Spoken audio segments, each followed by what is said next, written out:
Welcome to the Project with Sam and Lewis, the podcast that looks at projects throughout pop culture and history. I'm Sam. And I'm Lewis. And on today's episode, we are going to be talking about 2018's The Infinity Project. A pretty modern one by our standards. Fairly modern, yeah. We've done a couple of 90s. Well, we did a 90s last episode. Yeah. We've done it. But I think this, along with Project Power and Project Gutenberg, are the only ones for the last 5-10 years. I mean, you can kind of tell with this, but also it feels like a YouTube film. And we did find out, didn't we, that it is on YouTube. It is on YouTube, yes. So if anyone wants to watch this for free and semi-legally, you can do. I think watching on YouTube's legal.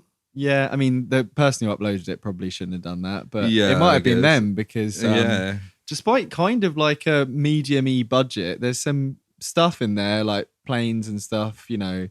Yeah. It's not a cheap film, but it does feel some parts look really cheap, but some parts look expensive. It's not made in anyway, it's a weird film. We'll get into it. And we'll get to it. But before that, how are you, Lewis? Yeah, not bad. It's kind of come in a rush because we've kind of had a quick turnaround this time. Yeah. We're recording earlier in the week. So it seems like I haven't even finished listening to the last episode yet. Wow, what a confession there. Well, it's only like a 10-minute walk to work, so I'm getting in. And you were there for the recording. Yeah, so I don't feel like I need to listen to it. It's nice to listen back. And it's a good podcast. I like listening to it. Yeah, we're like, we're a drop in the ocean with all our many international listeners. So we got to keep the home front up. Get those UK listens going. How are you? Yeah, not too bad. Yeah, I've been working a fair bit as well. Had quite a long day today, but kind of just, as I said last time, powered through, got back, had a cup of tea, a little bit of toast. That's all you need. Keep myself going. I've been good. Excellent. So, Lewis, you were just looking for some project news there. Yeah, it's been probably part of the quick turnaround. It's been a bit of a slow project news week. Yeah. But I have, as I always do, Googled the word project, see what news comes up. I've only got one this week. Right, okay. And it kind of is not acceptable, unfortunately. Start again. It's kind of a continuation of something we looked at before. So, remember old Project Veritas, who released the diary, released the details of Joe Biden's daughter's diary. Joe Biden Jr.'s diary. Yeah, are women called Junior as well? It's just not really a thing, is it? It's a good question. you do that. I'll pretend to listen and I'll look it up. Right, so are women called I think it's just not a thing. It's just... There are several instances, such as, and some famous people that I don't know, but it's not common. Oh. Sometimes it's just two instead. Yeah, like the enough. Second. Two. Two. Yeah. Sam 2. Sam 2. Okay, yeah. So the headline is this is from The Guardian. So there we go. That padded it out a little bit. So we haven't got anything from The Express this week, thankfully. But the headline says, Judge blocks New York Times from publishing Project Veritas materials. Right, okay. So the New York Times were going to show some of the materials regarding Project Veritas. Right. And a judge, Justice Charles Wood, has blocked them from doing so. And they said that is a violation of their First Amendment rights. Which is having guns, right? That's the second one. It's free speech. Yeah, free speech. They basically quoted a 1971 rejection to publish the Nixon administration's talk about Vietnam. Right, okay. So they blocked that on kind of national security. And I guess, it makes sense. It's the, inner workings of a pre-president's life. President-elect.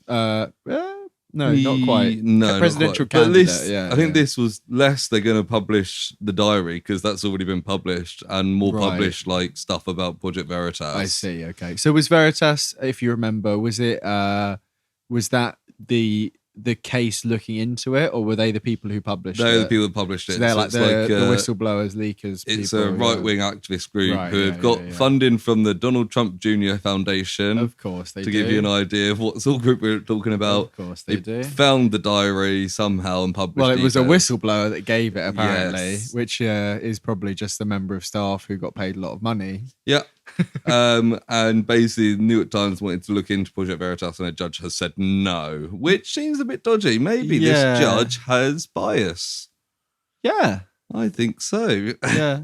It seems so weird. I know we often talk about like how things are different here to America. Yeah, we often how do. like especially recently it seems. Yeah. But how judges in America have like clear political alignings. Like when they're doing like the Supreme Court, they like know which ones are conservative and which ones are which ones Republican, which ones are Democrat. Yeah, and it's like that's kind of weird. Even with like religious standings as well. Although it's supposed to be church and state, clear separation, all that. It doesn't seem to be the way. Yeah. Once again, this is us speaking from an outside perspective. Yeah, I just feel like things like the Supreme Court should be like apolitical and just. Shouldn't have their clear biases. But it's not though, is it? Yeah. It's just, But there seems to be every couple of years there's a big argument about like who's going to be the next Supreme Court judge. Yeah, well, especially when Brett Kavanaugh. When one of them passes away, because it is a life. Is it a life? It's a job for life. Yeah. So they either die or Ruth resign. Bader Ginsburg, when she passed away, there was a big thing about that, wasn't there? Yeah, it just seems weird. You should surely just pick the best judges and not have it a political issue. Yeah, and it's I guess it's a bit like having tenure in like a job, isn't it? Like especially education. You hear quite often that once people get that, they really go lax, and that it's quite hard to get rid of them. And it's the same way with a judge. If someone's appointed a judge when they're 40 or 50, Supreme Court judge when they're 40 or 50, by the time they're 70 or 80, they might not be doing the same level of quality of work. And there's probably some young judges that are better suited, but maybe like the president shouldn't be the one to appoint Supreme Court judges, and it should be like chosen from within. Yeah, I guess so. But then you'd get a turnaround every. Oh, they shouldn't be, or should they shouldn't be chosen by the president? Yeah. Because then it's going to naturally be political. You want to get your man in there, of course. Yeah, you would wouldn't you? That tends to be like the long-term legacy of a president is often the Supreme Court appointments. Because we talked about it before. A lot of the even like presidential orders and decrees can be undone by the next candidate. So that's the thing. Even if Biden undoes everything that Trump did, Trump made it so the Supreme Court had a conservative majority. Well, yeah, that's it. And you have to be in for like 2 terms to get any long-term effects, because otherwise you spend 4 years undoing what the next person's going to put back in for 4 years. I know that's a simplification, but especially in this the Supreme first Court decide things like abortion laws and things like that, and then it's that for forever. Yeah, I mean, you could argue it's similar with the House of Lords here.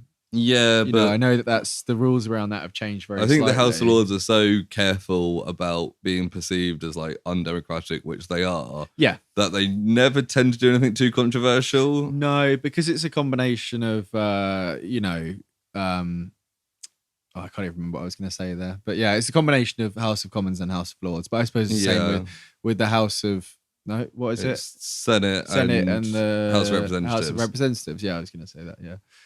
Anyway, another example of the weird differences between us and the United States of America. I thought you were going to say, like, make some pun at the end then. Like, United States of fascism. I was going to say United States of A, because people say US of A, but it didn't really work. So... I already said something about fascist pigs last episode, so I'll and I also labelled the segment ACAB talk. So did you? We didn't ever say ACAB. I did actually say it. Yeah. Clearly didn't listen very well. You were so political. I whispered ACAB when we finished talking about policemen. Wow. But I just do what the viewing, listening public want. Like in America, we have cabs here. I saw one out the window, and I said, "A cab." Yeah, exactly. That's what we've been talking about. I'm going to start putting like satire in all the tags, which means that we can say whatever we want, and it's fine. I mean, most of it, what we say is satire. unless you agree with it. Exactly. That's the rules we made clear. Exactly. Everything we say is a joke unless you agree with it. Exactly. In which case, that's our opinion. And if you agree with it being funny, then it's a joke that you also agree with. Precisely. You know? We're like Ricky Gervais, we're funny, we're edgy, we're like we're like Ricky Gervais. Yeah, we're funny. We don't give a fuck about what you say. Just wait till we're hosting the Oscars next year. Oh yeah, first podcast to host the Oscars. We'll do it from home and there'll be no video, and no one will know what our last names are or where we come from. Particularly, we're from whatever project film came out that year wins Best Picture. Absolutely. Our new tagline is, what was it, Lewis? If it's got project in the title, we'll cover it. Yeah. That's kind of just come about naturally. Very true. It's we will cover every project ever. We will. Hence why we're kind of dredging the bottom of the barrel with something like today's episode. Oh well, that is just rude. Well, see what you think see what you think after you, the listener, I'm talking to you now, after you have watched the whole film on YouTube. That's 1 hour 25 minutes. So, it's a very breezy film. It is 2018's The Infinity Project. That's it. We're talking about The Infinity Project. A very smooth transition there. But I'll start with the Google description, which I looked at just before we started recording, and I was like, you don't think that's be a little bit perplexed by it. So, a rogue US government agent makes demands that send the president and the CIA into a scramble to protect a mysterious government project after the American ambassador to Italy is kidnapped. Yes, so it wasn't clear at all. So, the man at the start in the suit who gets a brick thrown at his head is apparently the American ambassador. And the guy that kidnapped him is a rogue US agent? Yeah. Neither of which I thought the guy that had a brick thrown at his head was a spy. No, they've got, where is it? Duster, yeah. Duster is that guy. He's a rogue agent. They said he's been out in the cold for a couple of years. I just assumed he was a bad man. Well, he is that as well. But yeah, and also I didn't know. I thought the guy was a spy, not the ambassador to Italy. He seems very young. He's the youngest man in this film. Okay, so we were talking about this before when we watched the trailer. There are probably like 4 people who are under the age of 40 in this film. Yeah. Everyone else is either 50 or like 75. Yeah. And like there's a part, I'm not that fussed about jumping around here a little bit because the film fucking jumps around. It does. And it's fucking annoying. I'll say that right now. I quite like the idea. It doesn't fucking go anywhere. We'll explain it as we go. There's a part where the president is sitting in it looks like a boardroom from a small office in town. And he has 2 or 3 old men behind him. And he says, "These are my best men. You can tell them the address of where they're going." And I went, what the fuck are they talking about? There's an old man who looks about 68, and then there's like an 80-year-old man. And they go out, and they're the best he's got. Like, I think I missed that. Maybe when it comes up in context. And then the people who then turn up are like all like out of shape, like 35-year-olds who then have a fight, and it's anyway. Yeah. We'll get straight into it. So it opens in Italy. Well, we've got some key people to look at first. Right, okay. Such as the director, editor, and screenplay, all done by Michael Fredianelli. Oh, bit of Italian there, is it? Which may be why some of it's set in Italy. Yeah, there's I think at least a second unit in Italy for this. Yeah, and he has got hundreds of credits on IMDb. Wow, okay. Let's forget about the plot. Tell me some. I don't know any of them, though. There's nothing I've ever heard of. But it seems like he often directs, writes, and edits all his films. Amazing. So, like, he's got multiple credits on every film. He also played what it says he's a Secret Service agent in this film. Right. And his name comes up in the credits along with the other, like, 15 Secret Service agents. Right. Okay. So I have no idea which one he is. He might have been one of the many ones that just get beaten up. I've got a picture of him here. I can see. I mean, they all look pretty similar. I think. Yeah, I've no idea, to be honest. Yeah.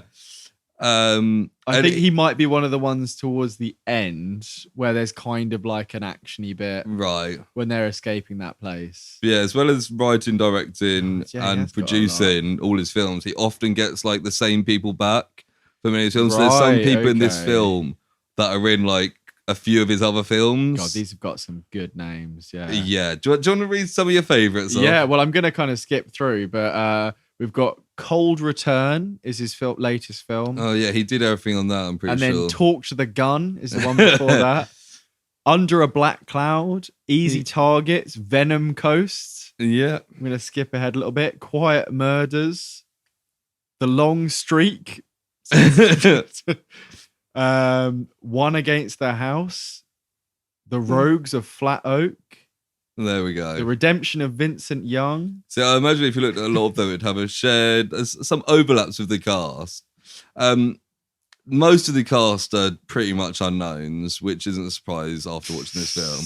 But the main guy, Agent Ramsey. Yeah, I didn't know his name until like the last third. Oh no, I did, but I thought he was someone else. But we'll get to that. Right. Okay. He's played by John Ozuna. Right. Who you may have seen in 2 films. Right. Okay. Interesting. He was the one who looked most familiar, to be perfectly honest. Let me finish before you start pretending you recognised it. Right. Okay. He was a prison guard in the film Venom. Venom. I've seen Venom. Yeah, we went to see it together. Is he? I can't see. Oh yeah, there he is. Johnson, prison guard, uncredited. Yeah. I'm not looking at the rest. I want it to be a surprise. And one other main one. He's in Ant-Man and the Wasp. He plays Tourist. Oh, you know what? I know that when that would be. The Tourist. When he there's a boat and he gets big at the end. Yeah, there's quite a few tourists there. There's quite a few tourists. He's probably one of the people on the boat. That's what I mean, yeah.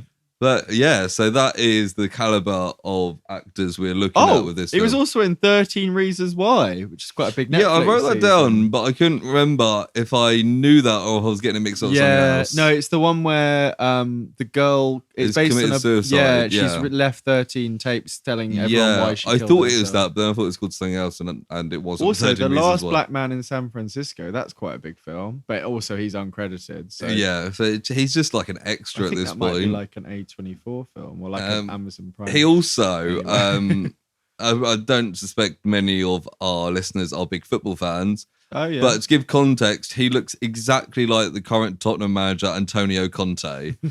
Like if you were to look up Antonio Conte now, you'd think, oh my god, that's the guy from the Infinity Project. Would I? Wow, I'm not going to do that, but I'd take your word for it. I was talking to the listeners more than you. I've just clicked on another film that he was in called The Dragon Unleashed from 2018. So he had a busy year. And amongst the few screenshots, there's one with a woman holding a bunch of flowers, and she's wearing a very thin top, so you can imagine what's going on there. And another screenshot from where I imagine she's just about to take her top off, and it's through a window. Right. Then there's another different woman with another thin top on. And then there's the same woman with a lot of cleavage showing, and then there's a different woman in a red dress. Yeah, you can see where this is going. So this film's set in like a really hot setting, I assume. Yeah, it's really, really warm, and and there's also a guy with a Batman-looking mask on there as well. Batman seems like my kind of film.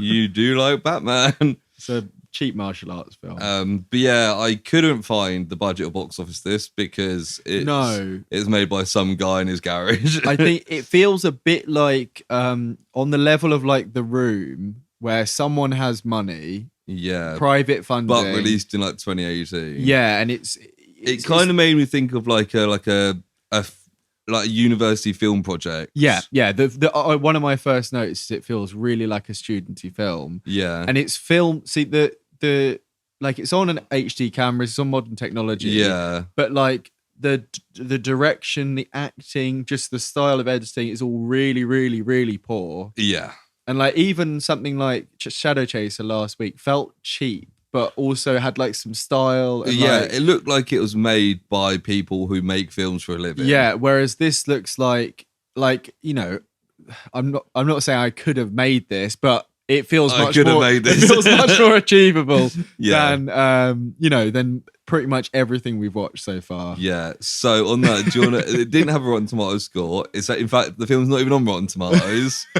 Well, it wasn't even on there's no Wikipedia entry. There's no Wikipedia page. That was one of the things Lewis said to me when we were so that's where I usually start when I do this. Yeah, so a little bit less information. But do you know the IMDb score or want to guess? I think I saw something about like 4.8. It is 4.8. Yeah. Look at you. You've probably got it right open in front of you. I don't actually know. I've got my notes, my couple of pages of notes there. I've got 10 pages of notes. Let's see how. Lewis has got his cardboard notes. Yeah, I left my notepad here and haven't gone and bought a new one yet. So I've got blue card that I've been writing my notes on. And because it's just loose piece of card, I've had to number them so I don't get them mixed up. Because I easily could with this film. Yes. And I've got stuff to say about that. Anyway, let's get into it. And I think, let's move through this. Let's just get into it. It opens like there's a man, he's walking through a city, he's being followed, like the camera's from like across the road. He is the one who turns out to be the ambassador. Yeah. And then he suddenly looks behind him and there's he's like a suspicious man following him and he just throws a brick at him after a bit of chasing. I've written, this is hilariously bad. I thought he was dead straight away and I thought that's hilarious. Like they run over a bridge and then he picks up a rock and throws it at the back of his head and collapses. Yeah. And then they wake up in like a room. Yeah, and so the ambassador is tied up and the other guy is talking to him. He's kind of like here. And they're talking in Italian. And I thought, for fuck's sake, like I'm watching this at like 9:30. I wanted to go to bed. No, I don't mind watching films with subtitles, but whilst taking notes. Yeah, it's like... Unless it's like really good, like Project Gutenberg luckily turned out to be a pretty high quality film. But basically he's asking the man who's tied up for a list that it was his brain was scanned and it's on a hard drive in America. And it's got a list of agents, CIA agents working in Europe. It's a bit like, I think it's in one of the new James Bond films. It's like all their identities, and if it gets released, everyone who's undercover will be fucked, basically. Yeah, and then we get the weird repeat thing in this part. What do you mean the weird repeat thing? Where it cuts back. What do you mean? Did you not have that at all? What are you talking about? No. Yeah, like weirdly cuts around. Did you not have that at all? No. No? No. Unless like I just didn't notice. No, because it keeps repeating scenes. Was my version just broken the whole time? This is what I was saying. Yeah. No, it didn't. No, what repeated? So literally, like someone will walk out and then it'll like come back and they'll walk out again. No, that didn't happen to me. Yeah. Yeah, but there was bits like where you'd see the first half of a scene and then it would like cut back and you'd show the second part of it. It was like... Did you watch Memento by mistake? It was literally like that. It was so annoying. And it would happen like all the time. That didn't... I don't think that happened to me. Maybe you just didn't notice. Yeah. But there was bits where like an action scene would play and I was watching like the time at the bottom and it wasn't skipping around. So it would do like part of an action scene and then it would cut to something else and then it would cut back to that and you see like the next part of it. It was like a really weird editing technique that felt like it was trying to be like a Chris Nolan Memento thing. Well, let's see, because I don't think I noticed what you're talking about. Maybe I did. Right, okay. But anyway, that bit, there's a bit where like that guy walks off after he's interrogating the guy and then it like cuts back and then he walks off again. Okay. Well, basically that scene ends that he's like refusing to get the list and he's like, oh, the list is in your head. Right, okay. Yeah. But his brain's been scanned to this hard drive, you said. And the scene ends with the interrogator, this man called Duster, saying Emil Hauser. Yes, that's right. Is the name of the person who has the list or is the specialist on the brain scanning stuff? Yes, pretty much. So then we cut to the president and the CIA are watching like some camera footage of this duster walking around Italy in like a boardroom setting. Yeah, which I don't really understand why they're watching that. They said it's like CCTV, but most of it didn't look like CCTV. But it's just like filmed stuff, isn't it? Yeah. I know that they do that in lots of films, but it didn't, yeah. And the boardroom, as I said earlier, is like literally like any of you who work in an office, imagine the boardroom that you have. Yeah. It's like, it's got a little conference thing in the middle, and there's like a TV on the wall. It's like the most normal TV. And there's like a couple of blinds, and it's about, 10 foot by 10 foot. Like it's not big, maybe a bit bigger than that. But it's not a big grand, it's not a presidential. And they basically say like, oh, one of their agents gone rogue. We guess is this duster. And they're like, oh, he's working. The president's like, who's he working for? And like, we think he's working for Spain. Yeah. And I was like, that's a really random country to like make the antagonist of this film. Like, Spain? And really? And the president is like played by this really weaselly guy who he's got like 4 inches of makeup on. Yeah, and he looks a little bit like someone I've seen in something else, but I looked him up and he's barely been in anything. He kind of looks like one of the gangster leaders in The Dark Knight. Yes, that's who I was thinking of. Yeah, Falcone, the guy who plays Falcone. That's the one. Yeah, he kind of looks a bit like him, but like not as good looking and with more makeup on. Yeah, and more like intense in a kind of gross way. Yeah. So anyway, these CIA agents explain to the president that the NSA had this brain scan technology, and Spinelli, who's the guy that was kidnapped, was the first person they tested it on. Yes.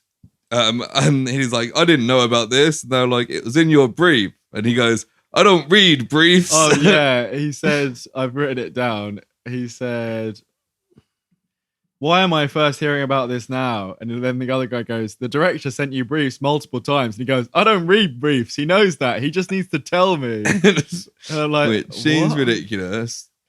But yeah, Spinelli knew all the agents working in Europe, and Spain are going to buy this list. And they're saying like this could be a Cold War situation. And I was like, America's going to have a Cold War with Spain? Yeah, I don't know where this ridiculous. Like random like antagonism of Spain has happened. Like Spain? Yeah, it's very. I guess it's because of the proximity to Italy, really. Yeah, but like it doesn't really. I mean, like part of me's glad they didn't just go for the typical like Middle Eastern or Russian. Yeah, because they mentioned about Russian agents, didn't they? Yeah, but Spain just seems so random. And then they're saying like, oh, Spinelli was like a hero, and the president's like, he ain't no hero. He got captured. I like people who aren't captured. And I was like, didn't Trump say something similar? He is a bit of a Trump president, isn't he? And it made in 2018. It does make sense. I'm pretty sure Trump said that about like John McCain. Probably, yeah. I think people are like, I mean, he is entertaining, the president. He's so over the top. He quickly becomes kind of just like an evil guy, doesn't he? But it's still like... Yeah.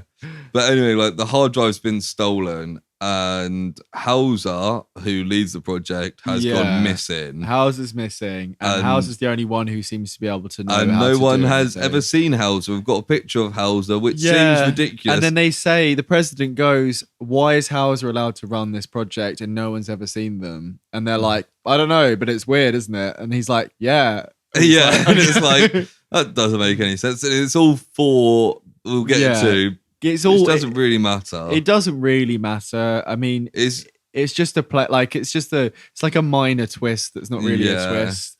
That just like kind of perpetuates like the annoying stuff. So in the film, he basically. sends one of his main guys is this guy called Bailey. Yeah, is that the guy with the long, like not long floppy hair, grey but like hair. floppy grey? Who like I was saying is someone who's like 60. Yeah, but is like the president's right-hand man. Yeah. I think he's like head of the CIA or something like that. But you know what I mean? Like, and then there's the other guy who looks a bit like a younger, like Forrest Whitaker. If Forrest Whitaker was like a bit more like built and he's another guy he's probably like 40, but like he's I don't think he's ever named as well. One of them calls him a code name at one point. They say later on, oh, so-and-so's been shot. but I don't know. I just wrote other guy was killed.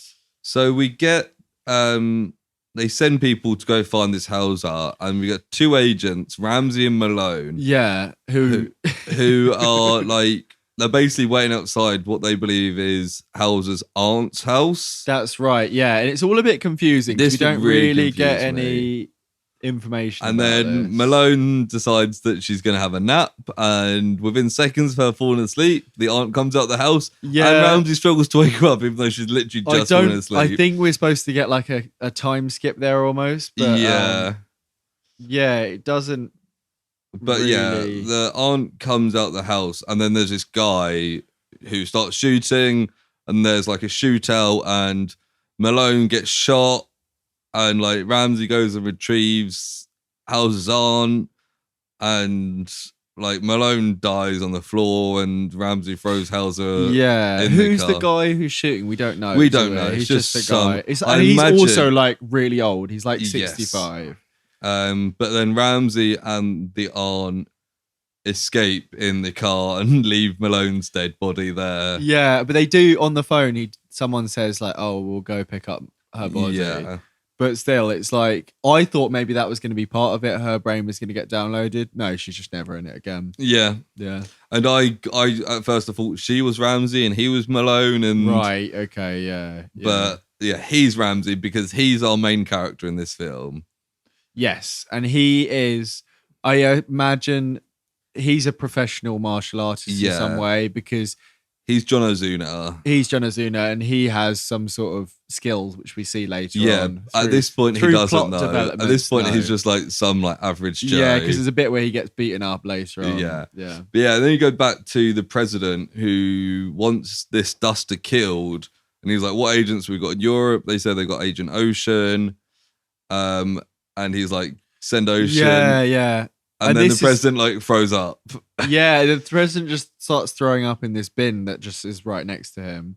And we find out that he's got like, basically... He's got a tumour. It's basically brain cancer, yeah. He's got 3 months to live. Yeah, and he's really sweaty before, and he's drinking like JD out of a glass. Yeah, it was very clearly JD bottle. Yeah, it's very clearly, and they didn't even try and make it seem like presidential, like monies. No. Alcohol. It's like literally just from a bloody corner shop. And I mean, fair enough. Trump probably likes Jack Daniels because he's like, he likes his cheeseburgers and but at the same time, like, maybe try and disguise it as put it in a decanter, make it look a little bit because we see about 3 or 4 boardrooms throughout this, and they're all just like I said, like offices that could be anywhere, and they don't even really like dress it up as like a presidential suite or anything. Even the bit when he's in bed at the end, the president, he's just in like an Airbnb bed. Yeah, there's like a weird mirror behind him. Cheap. It's like, I guess it's part of the fun, but it's like it doesn't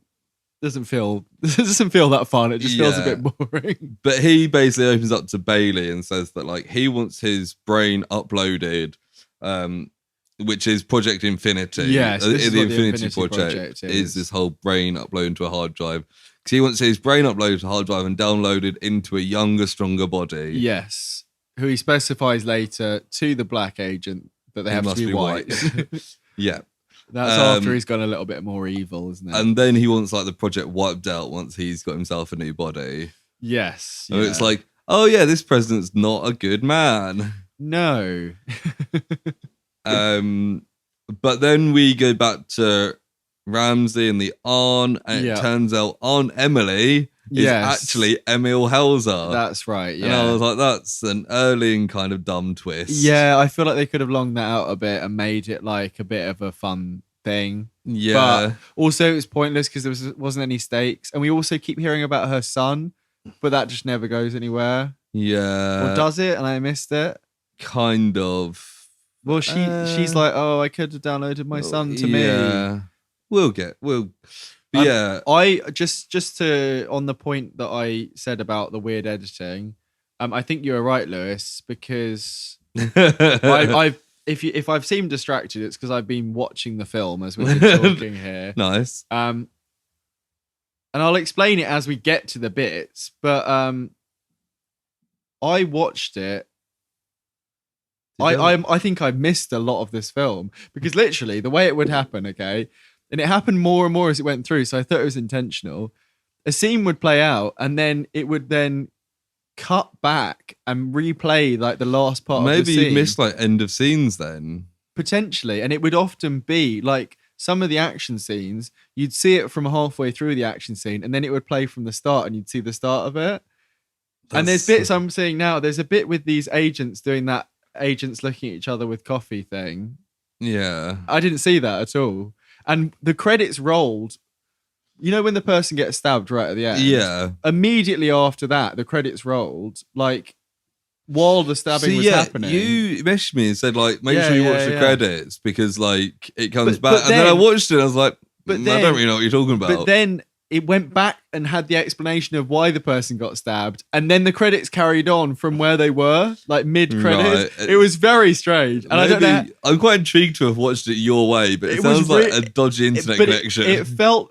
No, because it would go back. Like all this bit with this guy. Well, anyway, I've got them written down, so we'll go back to it. But one of my first things is it's skipping on purpose. So anyway, but yeah. So Emily Hauser. We did see the guy who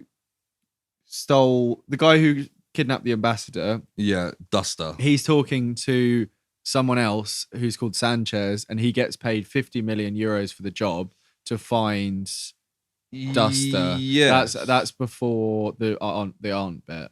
Oh yeah. Let's get past it. Yeah, which made me laugh because last week it was also 50 million to like when the president's daughter was kidnapped, and this guy's being paid 50 million to just like.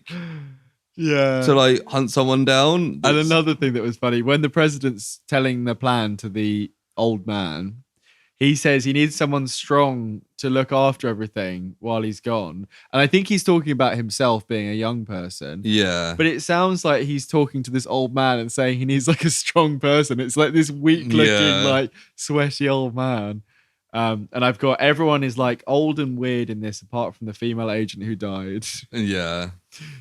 So we're with Emily and Ramsey, and Emily's kind of explaining how the whole thing works. Right. And he doesn't really believe it was like that silly. And she comes out with the line, considering this film was made in 2018. Yeah. 10 years ago, if I told you had a PC in your pocket, you'd say I was full of shit. Yeah. And it's like, smartphones were a thing in 2008. Like, it's a really kind of weird... It's something called like Lul's Law or Tool's Law or something they say. It's like some sort of thing. Like maybe if she said like 50 years ago, I'd believe her, but...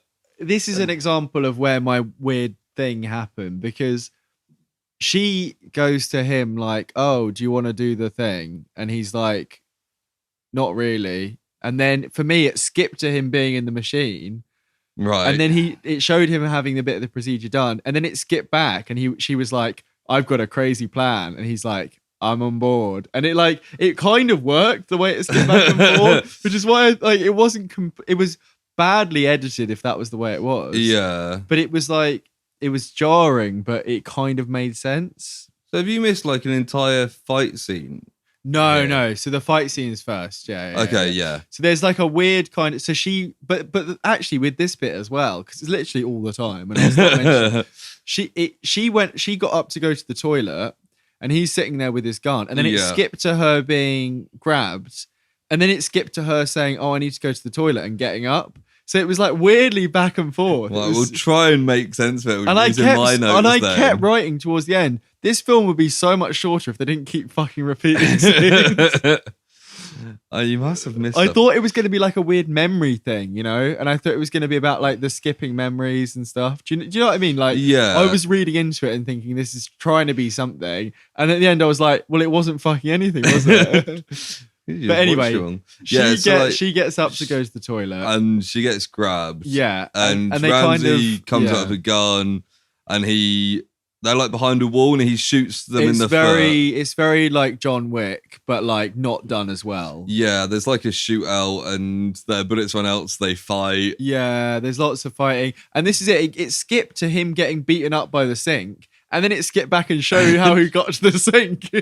Maybe we should follow the actual film and not Sam's crazy version of the film. But yeah, there's lots of fighting and grabbing, and I've just written like, this is bloody awful. Like, it's so badly choreographed. It's really bad, and it's boring. It's supposed to be showing that he's not very good at fighting. Yes. And she's helping a lot. She shoots and kills 2 guys. She kills both of them. And then afterwards he says, oh, they were Secret Service agents. Why did you kill them? Yeah. And he's like, we could have got info out of them. Yeah. And it turns out, so the people that the president sent. Yes. Because we missed the bit with the old men, but there's old men. Oh yeah, the bit we were describing earlier. Yeah, there's old men and the president says, oh, tell the address where Hauser's aunt, which is Hauser, and Ramsey are, and then he sends these people to, because at this point as well, to get her. Ramsey's the only one that knows the aunt is Hauser. Yeah, so at this point they're just trying to grab the aunt as a way of getting to Hauser. Yeah. So basically we find out the president's trying to get rid of them. Trying to kill. Well, wants to capture Hauser and kill Ramsey. Yeah. And then there's the bit where she starts talking about her son, Richard, who died 2 months ago. He committed suicide. Right, see, I missed that. She's explained as well how the process works. It takes 3 hours to upload your memory and 3 hours to download it. Which they say, and then at the end, it's not that long. At the end, there's a bit where they're like, oh, it'll be 30 minutes. And it's like, they've just sat down. But yeah, and they kind of get close about her son, and Ramsey's daughter's also dead, so they kind of bond over that. So I didn't have that at all. Because there's a bit where she says, when he agrees to do the process in the next bit, and he says, do you want to lose the memories? She says, do you want to lose the memories of your daughter? And he was like, no. Yeah. And I was like, okay, I guess we're not going to find out about that. Yes, the daughter died. Right, okay. Okay. And like this bit, there's lots of like their back and forth. I missed so much stuff. That's what I'm here for. And like, I feel like they're meant to have like chemistry here, and like it's just non-existent. Yeah, like, because we didn't. So she's like 50. I'd say maybe 40, 45, maybe. Yeah, it's hard to tell. I think she might have. And had he's some, similar, maybe a bit older. Yeah, I think he's a similar age. Yeah, it's hard to tell. She looks a little bit like the mum from American Pie, like the MILF one. But like they call her the MILF. I don't think she's quite famous. I can't remember what she's called. Jennifer Coolidge, I think she's called. Right, I can't picture her at the moment. But yeah, similar kind of like, looks like she's had like a bit of work done with like kind of big cheeks. A bit like Cat. She looks a bit like who's the guy that plays Ivan Drago in Iron Man 2? Oh yeah, who's also had a lot of work done. Yeah. Val Kilmer? No, it's not Val Kilmer. No. It's the wrestler. Yeah, he's in the wrestler. But that guy, she kind of looks like a female version of him. With Mickey Rourke. Mickey Rourke. She looks very much like that. Yeah, that's very accurate. Which not my taste personally. I don't think that many of the people in this film are very nice to look at. And I know that's not very nice. The Italian ambassador at the start was all right. Yeah, and there's a Spanish agent who's kind of like a sexy Spanish agent. Yeah. She's not in it very... because we'll get to her, because I have thoughts on her. Oh, do you? I don't want to know about that. But yeah, basically... Yeah, he agrees to do the thing. The idea is she's got like a martial artist's like memories uploaded, but he's also got problems because like he's an alcoholic, and he had family problems. But does she tell him that before? Because I don't think I didn't get that until afterwards. Because it's when they're outside. Maybe afterwards. She's like, careful, he was an alcoholic and had family problems. Yeah. We're like, great, okay. But yeah, the room where this does it is like, it's big kind of like plastic see-through helmets with like LED lights on. They look like those hair dryers that old ladies sell. Yes, that's exactly. But what with they look like LED lights on, and there's a red one and a blue one, and yeah, it looks very cheap. It's very cheap, and they've got these little hard drives that have like Richard 17 or whatever. Yeah, and he goes in it starts flashing, and then we get a slow fade to black. Yeah, and then like he It's basically like the Matrix, the I know Kung Fu thing, isn't it? Basically. Yeah, but you get the personality and the memories of the other person. Yeah, so like she's like outside and he comes out and she's like, "Oh, how are you feeling?" Oh, it's so and funny. He's like, "I feel the same," and she's like, "Why don't you practice some kicks?" Well, she's like, he says, "Oh, I feel like I can picture these things, but I can't imagine myself doing them." And then, she's like, do some stuff. And he goes, what? And like jumps up and does like a spin kick. All of his, I've got that as well. And it's like really like shitty karate kicks. Oh, and all the stuff is like him like swinging, like he's doing it quite well in the air, but it's so embarrassing how he vocalizes everything. Oh, and that is consistent throughout the film. The bit later is ma. Ma. It's funny because I've also written down many quotes of him fighting, and like from what I can tell, he is a trained martial artist, but the way that he's been directed to do this is just ridiculous. Yeah.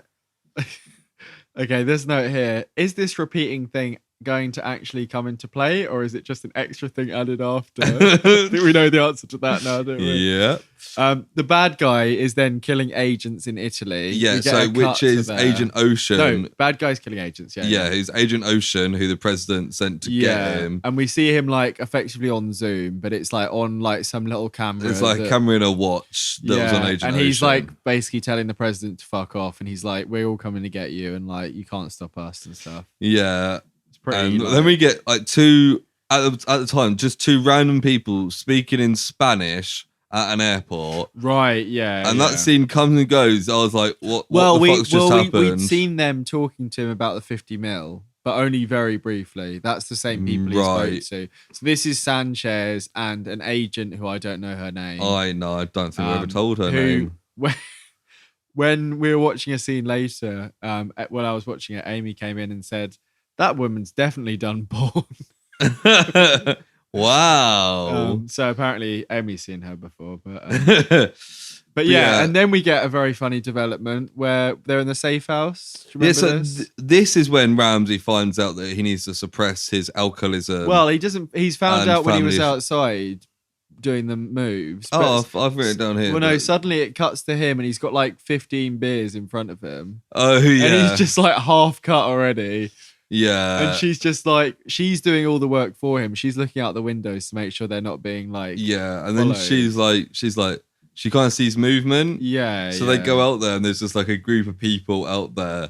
Yeah. And it's all literally looks like if you went round to like a university and just picked like 5 people. Yeah. That's literally what it looks like. There's one guy who's like way like, he's not overweight, but like he doesn't look like a Secret Service agent. And then like, and it's like raining, but it's like clearly they've got like a rain machine going down. So Ramsey starts fighting them because they're there to take it. And this bit, it's not terrible. Well, I've got written down Himar, Himar. Exactly. Every single fucking thing he does, he goes ma. Yeah, it just seems so ridiculous. And this throughout this, I was getting cuts back and seeing the same thing again with slightly more context. And I just thought it was a really annoying editing choice. Well, that didn't actually happen. And there's a bit which is quite funny where he throws a gun and it like then shoots someone in the head. Yes, and how does that happen? He grabs a guy and makes him shoot an Alpha One, and then throws this gun and it like goes off and shoots him in the forehead.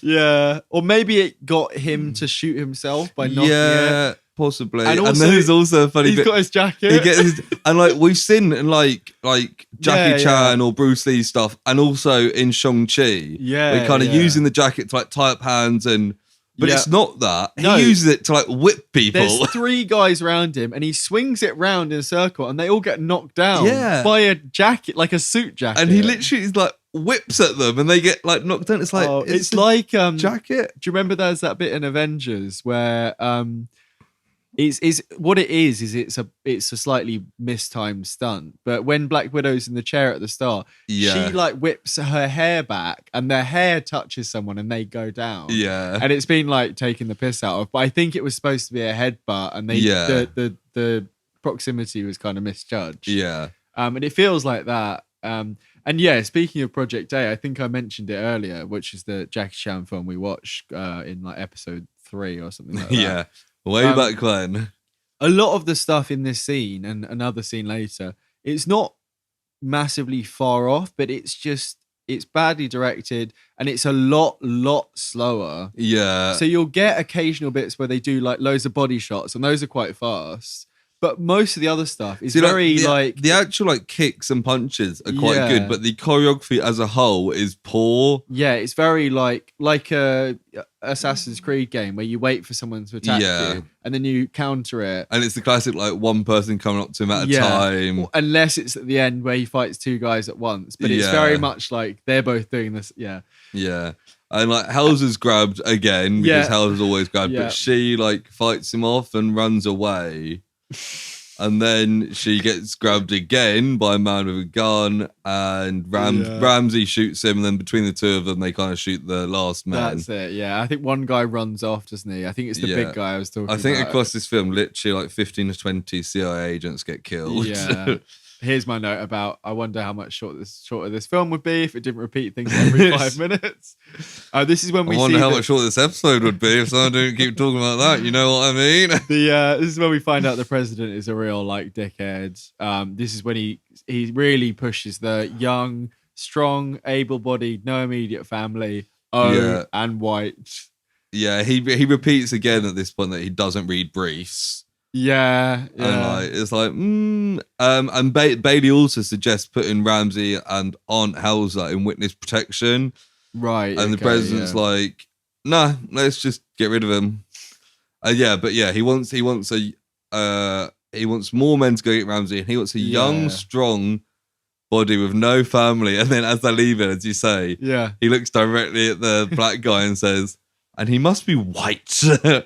I think he says something like, I don't want to have to start again or something, as if he's going to have to like... But the thing is that he wouldn't be president anymore. Yeah, although later on he kind of implies that he would be.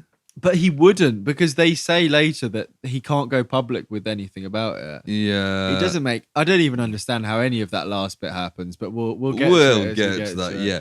So... Sanchez... Sanchez? Yes. Sure, go with Sanchez. Sanchez is the Spanish guy. Yeah, I haven't He suddenly turned up to Hauser and he starts at gunpoint getting her to download the agent's identities into his brain.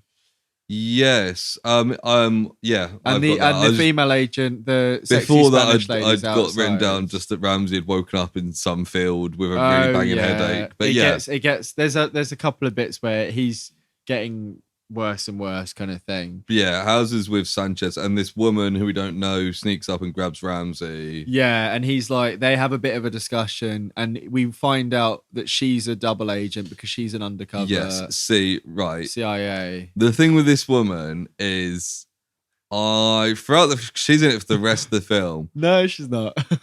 I probably understood like a tenth of the things she said.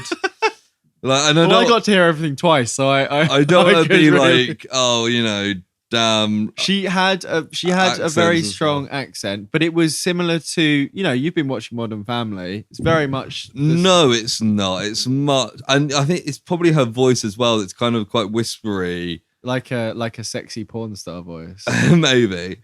But that as well as like the really strong Spanish accent, and I was like, Spanish accent I don't tend to struggle with. She may not have been Spanish. She is a Spanish speaker. She might have been like South American, Latin American. Yeah, but I really struggled to understand what she was saying. And so she takes Ramsey. She's like, I'm actually on your side, and takes him to where Hauser's doing the procedure on Sanchez. Because Ramsey seems to know somehow that she's like an undercover agent. Yeah. Because he says, when Sanchez downloads the information, what do you think he'll do with you? Because he'll find out that you're one of them. So she agrees to help him. And so the Sanchez is getting this list of agents uploaded into his head. And like, he's the guy from Spain. He's the Spanish ambassador or something. I think he's the Spanish ambassador. Maybe. It's not really very clear. I think they say ambassador, but I assume he's the Spanish ambassador for America. So he's in America working for Spain. This actress, Diali Paulino, she's not been in many films, but her first appearance was in a 2013 short called A Ripple in Time, where she played optometrist prostitute number 2. Right. An optometrist is an optician, so no idea what happened in that film. Okay. Is she a prostitute who also can fit people for glasses, or is she a prostitute that was called in for someone who works with glasses? We'll have to watch it and find out. I think. Yeah, has it got a project in the title? No, it's called A Ripple in Time. Oh yeah, I'm not watching it. Yeah. But yeah, so the ambassador gets this list uploaded to his head.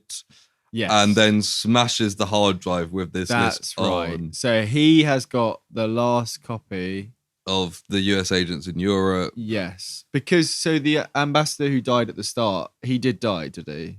Yeah. We don't see it, but like it's off screen Duster killed him. Yeah. Or he's presumed to be dead. Yeah. Yes. He doesn't come back, so I'm gonna say he's dead. But yeah, like then there's like a shootout in this room. Yeah. And I've written down that everyone's really bad at shooting. Yeah, like, it happens throughout. Everyone shoot so much. Is awful at shooting. There's lots of just literally like pew pew pew pew, like and then the other person goes pew pew pew pew, and they're like barely in cover. Also, I don't know about you, they're behind but, a table. The sound effect for the bullets sounded really off. Like it was like a generic bullet sound effect you'd find on like some cheap website. Yeah, I mean that's probably exactly what it is. And they use like the same one every time, and it just sounded really off. Yeah, absolutely. But yeah, the ambassador like runs away and escapes them. So it's now this Spanish woman, Ramsey, and Hauser again. Yes. And the ambassador's got away with the list of CIA agents, and he's going to take them back to Spain. Because, you know, those Spanish always have it out for America. But yeah, so then we cut to, Bailey, the president's guy. Yeah, so is this when they're just at the supermarket looking for a guy? They've been sent to find a good body for the president's going to. And Bailey and the other guy. They're just in a car park looking at the supermarket, looking at people going in and out, just waiting to see someone who would be a good fit. Yeah. It's ridiculous. It is very, very silly. It's stupid. And they go back there later to find someone else. Like, yeah. But then the Spanish one meets them and basically explains to Bailey everything that's going on. Yeah, I think they get a call. They get a call about Sanchez. They don't meet her. Oh, she calls them up and they go, "Oh, we'll go pick him up from the airport." And then they go because they're in America. So Sanchez has flown to America. Yeah. Even though I think all of it is filmed in Italy, to be honest. No, most of it's set in America. I think it's just the start. It's set in America, but I think it's filmed in Italy. Because there's parts where I don't know where they're supposed to be, but there's like signs in the background that are Italian. Right, okay. But either way, they go up to Sanchez and they're like, "You fucking prick." They grab him. And then they we've jumped over a bit here, which is Hauser's whole discussion about whether or not she wants to put her son's memories in herself. Oh yeah. And Ramsey's just been drinking beer for 2 days. But yeah, she's like, "You need to eat something." Yeah, so Bailey and the other guy grab Sanchez and put them in the car. Oh, okay. I've just found something here, a little bit of a diversion, but I was looking up Diali Paulino to see just what she'd been in. She's a realtor, so she's an estate agent. And she's got the same picture on her realty website as she does on IMDb. No, she doesn't, but it's one of the ones that's on there. That's great. So that's fun. So I guess it didn't work out for her. Yeah. But, can't say it surprises me. You can book online. Are you looking to buy property in America? I can do a 1 hour home showing. Yeah, let's do it. Yeah, let's go ask her questions about Infinity Project. She'd probably be up for it. Is this your implication that she's a porn star again? No, I can talk to her on this chat. So we're just talking about your film. Anyway, I'll get back to the point. Yeah. So they are looking for the person, and then they grab Sanchez and they take him in the car. This is a bit which I missed, partly because I wasn't watching, partly because there's a bit then it cuts back to Ramsey and Hauser, and Ramsey's still drinking. And he decides to just leave. He's like, he's had enough. Oh, yeah. He's like, fuck this shit. And just walks off and leaves the Spanish woman and Hauser to be like, oh. Yeah, that's when they're in the street. That's definitely Italy, that bit. But it's supposed to be America. Yeah, I don't really know. But that's definitely in Italy. Because there's And yeah, he walks off, and we see him later, and he's just kind of gone off the rails. But we get to that. So Sanchez in the car with Bailey and the other guy. Yes. And he's like asking questions. Why do they stop? Or is it because he starts attacking? Because Bailey asks Sanchez where Hauser is. Right. And they get out. And the actual reason they get out of the car is so that Sanchez has opportunity to get his handcuffs from behind his back and in front of his legs. They go out and talk about what to do next. Right, yeah, because I saw them stop and get out of the car, and I'd not been watching. And then the scene repeated again, but it didn't have that bit. Yeah, so they basically talk about what to do next. They kind of decide like, oh, we need to like take Sanchez in. But whilst they're doing that, Sanchez, because he's handcuffed behind his back, kind of gets it underneath his legs. And how does he get the gun? So he then, when they get back in the car, he immediately puts his hands over the front seat and strangles the black guy. Right, okay. And grabs his gun. And like he gets out the car, and by the time Bailey also gets out his car, Sanchez is across the road and going around the corner, and he's like, damn. Right, okay, yeah, because that didn't make any sense to me, but it's probably because it was skipping most of it. Yeah, it's... yeah, so Sanchez is away, he's got a gun. Yeah, and Bailey meets up with the Spanish woman and Hauser.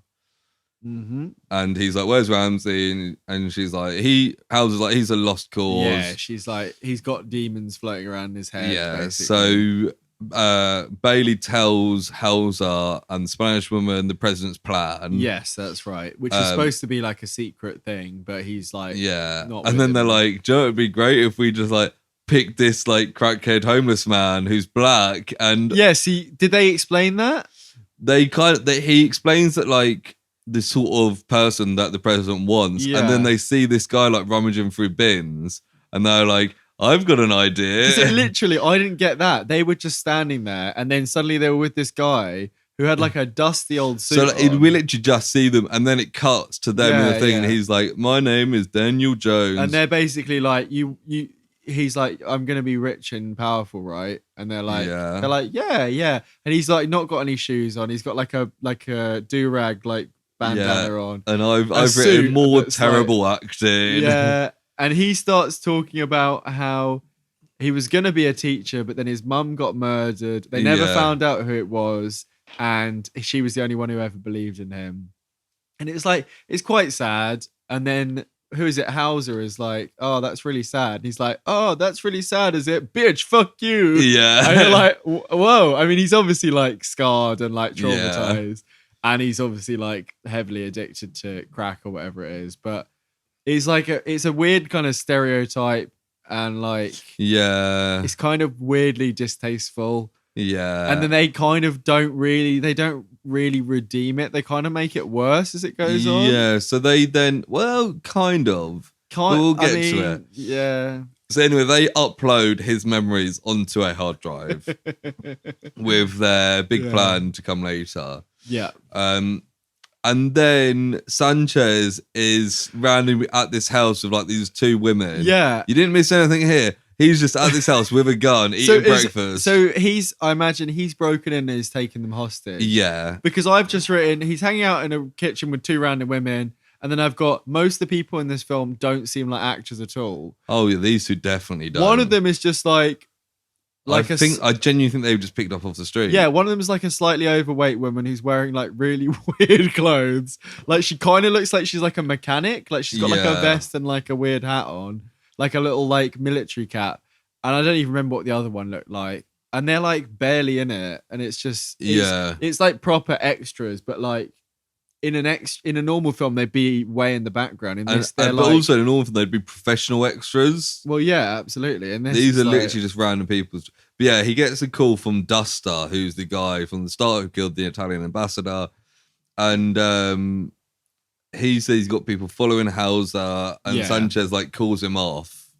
Yeah, he says don't do that. And he gets one of these two women to like pick the lock in his handcuffs. That's and right. Get him off. And then Ramsey's. We got Ramsey. He's just like wandering in like this like like shit area. Yeah, and he like washes himself in a fountain. Yeah, and then he finds. And I saw that scene 3 times this time. Oh, you got a lot of topless Ramsey. And then he finds this like drug dealer. Yeah, who's like it's what like really like sketchy homeless guy looks like. Yeah, and he's like, oh, he gives him like all his money, and then the dealer just like puts it in his pocket and is like, I'm not giving you anything. So he like karates him and does lots of hiya, hiya. Yeah, it's one of those like a Mortal Kombat like in the chest. And he steals all his, I think it's like heroin or something. It's really weird because it looks like sweets and like. But I think it's supposed to be like little wrapped up things. Because he does like put his arm out and like slaps his he does like the vein thing. Like, yeah. Because he runs off and then he's like, we don't see a needle, I don't think, but we see him start to like get his arm ready. And then he has like a bit of a regaining his personality. Realization and throws and he's away like, the drugs. no, and like throws it away. Yeah, it's all a bit silly. And then Sanchez is taking. Oh no! Now we hear. Well, it's the 3 of them: Bailey, the Spanish woman, and Hauser. Well, we see the young guy. What young guy? We see Kyle. Kyle.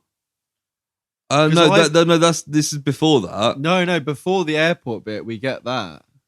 I've got but before. So we've got Bailey, the Spanish woman, and Hauser like in the street talking about what to do next. Right. And Bailey and the woman said they're going to go find Sanchez. Hauser, go find a candidate for the president. Like a real one. Yeah. And at this point, I'm like, wait, you're just going to leave Hauser on her own? Like, have you forgotten like the first half of this film where everyone's been hunting Hauser? This is really dumb. So that's when she finds this young guy, Kyle. Yeah, she then finds Kyle at like this hotel and is like, oh, come meet the president. And he's like, yeah, okay, because this is exactly how you'd get invited to meet the president. Because I've got here, I have no idea what's going on. Do they have a young white guy for the pres to download into? Because I missed the like slight bit of plan for the crackhead guy. I guess that was kind of what they were doing, but then it didn't really make sense, and I don't. Yeah, and then Sanchez is taking the 2 women from the kitchen to the airport at gunpoint. Yes. And Bailey and the Spanish woman are like following through the airport. It's kind of an alright action scene. It's not great. The premise for it is quite good. Like there's a private little like Cessna kind of 1-engine plane that's getting ready to take off. Yeah, to take Sanchez. And they have like a shootout across the airport. It's more of like the ping ping bullet shots. Yeah, there's one great bit where I think it's Bailey is like hiding behind like a metal door. Right. And like you see him and then they shoot. You hear like the shoot thing and you hear like a deflection thing. Right. And then it cuts back to like the same shot of like him behind the door. And there's a hole in the door. But like clearly that hole was already there. Right, and he's just like moved his head to reveal it. And it's like, they can't play that off as if it's the bullet hole, surely. But I think they try to. Yeah, I mean, a bit earlier in the kitchen, it was very much like painted on bullet holes when the gun shoots it. Yeah. Wasn't it? Which I know is how most of these things are done now, but it wasn't done very well. Yeah. Sanchez is trying to get away with one of the hostages. Yeah, which I don't really understand why. Surely the pilot the weird old man is shooting him. I think that's Bailey. Yeah. Sexy Spanish lady is sneaking around. So she starts flanking around. Yeah, the pilot gets shot. Yeah, the plane's about to take off. Like, it's getting ready to kind of go up the runway. Pilot gets shot. And then Sanchez gets shot. And then another random guy comes along and jumps in the plane and flies it off. Yeah. And I was like, because then everyone's watching the plane fly off. It's really weird. I was like, what's some guy doing? See, I didn't understand that either, but I'm glad that you And then the Spanish lady's like, I'm done, we've got your hard drive, and then like shoots like Sanchez executes again. him. Like he's laying on the floor dying, she like shoots him in the head. And then the woman in the cap who got kidnapped like gets over and starts kicking the dead body. Yeah. So I guess he like was horrible to her. He killed her friend, didn't he? The other hostage. I don't know. Yeah, I'm pretty sure he killed her friend. Right, I see. I think they might have been a couple. Yeah, I mean, I guess they're kind of dressed as like stereotypical lesbians. Maybe that's what they were going for. Yeah. And then there's a scene. We get another Kyle scene. Before that, Ramsey fights some more people in suits, and they're like, "Where's Hauser?" And I think they get him. Like they've got a no. Well, there's a bit where he tries to sneak into the facility at the end. Oh, there's just a random scene here where he's fighting suits. Oh, I don't know. Yeah. But yeah, then Kyle was introduced to the president, and the president's got this line. Yeah, you got it there. If I was gay, I would have fucked him right in the room. He says, "Did you see that face?" Yes. Yeah, and then he says, then he is getting the process done by Hauser, and he says, "Who would have thought Hauser had brains and a great rack?" Yeah, I got that written down. So yeah, so then going basically to work between the quotes. The president's met Carl. They've gone to the room because they've now got Hauser. Yeah. Because she went to find Carl. It's kind of part of her plan now. Yeah, there's a bunch of suits there, and they're setting up to put to put. But this is where they're like, oh, it's going to be like 30 minutes, which is maybe they've done some already. But like basically, they're going to swap the hard drives between Kyle and the crackhead, which. I say crackhead. They keep referring to it as the crackhead. They keep saying crackhead. Like, it's Daniel Jones. It's Daniel Jones. Yeah. So basically, so they're going to put the crackhead's memory, Daniel Jones's memory, into the president, which makes him unstable, addicted to crack, and will like ruin his life. Basically, is this weird kind of revenge plot, which in principle, and I've got notes about it later. Well, even here. It could be something like I spoke about Crank a couple of weeks ago, a couple of months ago, like schlocky and like intense action and like a ridiculous plot. Like the president is trying to steal someone's brain and they try and put a crackhead's brain in him. Like it could be really fun and the idea is quite interesting, but there's no style in this film at all. It's the most boring made film with a good premise. With some good ideas. Yes, but did you see what, like, there's enough of that premise that it could have been a fun film. Yeah, I know what you mean. And it's just unfortunately not. And then there's another bit Ramsey gets, like, taken, but... Well, he walks up and they go, escort him away. And then one guy walks him round the corner. And then as soon as they go around the corner, Ramsey beats him up. Yeah, because, of course... I think that might be the guy who's the director. Right. I think that might be him. Okay. So maybe that's his little cameo. But yeah, so all the Secret Service people inside the facility are like 60 plus, honestly. Yeah. All the ones outside are young because they're the ones who are doing the martial arts. All the people who are doing the shootout are all fucking old as shit. Yeah. And they see Ramsey hiding behind a table and they all just open fire while the procedure's going on. Yeah. Yeah. So the president's his memories have been uploaded. Yeah. And then Hauser explains the pretend plan. Like, so what we got? Here's the process. Kyle's now been uploaded. He's empty.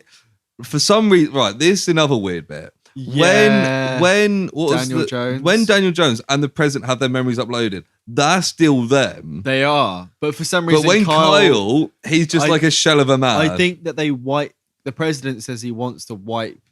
Yeah, so they've taken the memories of those two, but not wiped them. But they've taken the memories of Kyle and wiped it's a whole pick and choose thing. I think the president is being extra dickish about it, so he's trying. Yeah, because also the president doesn't want two sets of memories in there. He wants a blank thing to go into. Yeah. Whereas with some of the other ones, they're okay with like a double trouble kind of situation. So whilst like Hal's explaining the whole process, Bailey switches over the hard drives. Right, I missed that completely. Like subtly. Yeah, I assumed it was done because that was the plan, but yeah. And the procedure starts and like I'm like, oh, their plan's working. And then Ramsey sneaks in. Yeah, and then he's just he's just behind a table. And then this guy's like the same table that they had a shootout from earlier in the film. Which I think that was supposed to be in Italy, and this one's not. It's when they had the procedure when... So it's the same place, right? Yeah, as the previous procedure when the martial arts went into his head. Yeah, and Sanchez was hiding behind that table, wasn't he? Yeah, and then there's a shootout again because Ramsey starts shooting.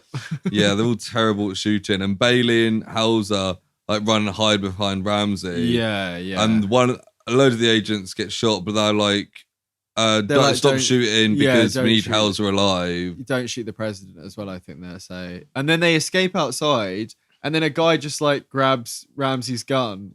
And it's like, you know, when you see those videos where it's like, this is how to disarm a gun. And the person with the gun just stands there waiting for it to be taken. He literally walks out and then like holds his gun out, and this guy just takes it. Yeah. And it's like, oh no, I guess he's going to have to beat them up now. There's more fighting. I've written again, himma, yeah. Yeah, it's all of that. And then there's a guy, he's like, he punches a load of guys. We don't need to explain it because it's the same. Yeah, it's just and he's like behind one guy, and he reaches between his legs and punches him in the dick. Oh, and I'm like, this is 2 weeks in a row we've seen someone win a fight by punching someone in the dick.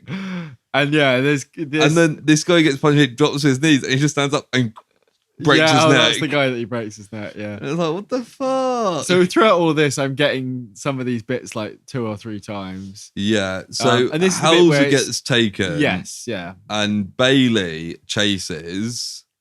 I think before that we get the double knife thing. I think so. Hauser gets taken, Bailey runs after, and Ramsey's still fighting. Yeah, Seuss. and then 2 guys get knives out. Yeah, and this bit's kind of cool, to be fair. So, like, it's very, very stupid. I just remembered what happens with the knives. Yeah, and then they're both the guys. This is the thing I was saying about the 2 guys. They're both doing the same moves, and he's kind of swatting them away, and then he disarms both of them, does like loads and loads of stabs in the body, and then stabs them both in the dick.